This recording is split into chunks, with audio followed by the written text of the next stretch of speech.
there, my name is Kjiesta Moch, and I'm your Mrs. North Dakota International 2024.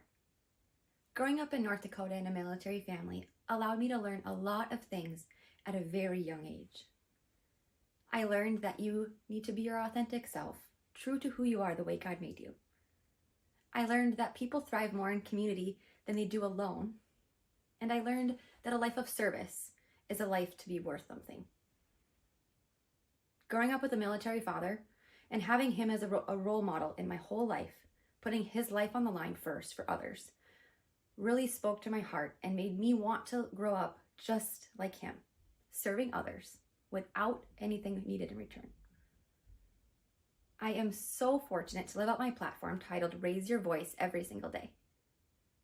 My platform allows myself and others to raise their voice against mental illness, suicide awareness, and combat those stigmas in our great state and beyond. There are 3 things that I'm asking people to do as part of my platform. The first one is to show empathy to others. Living in numerous places through my life, I realize that we never truly know what people are going through, and who are we to judge them? Have an empathetic heart and see how you can help them.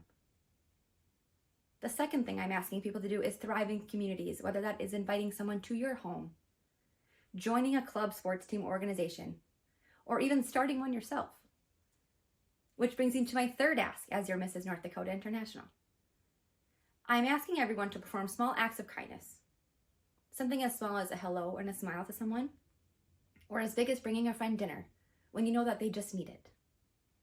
When we live in community and we have empathy for others, we're able to raise our voice and live our authentic lives, speaking the truths that we live through. In 2018, I was diagnosed with postpartum depression and anxiety after having 2 kids in back-to-back years. I had a 15-month-old and an infant.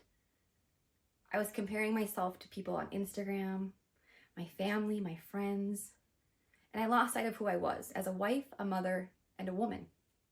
I was called to raise my voice and speak my story because I am not the only one who has lived through that.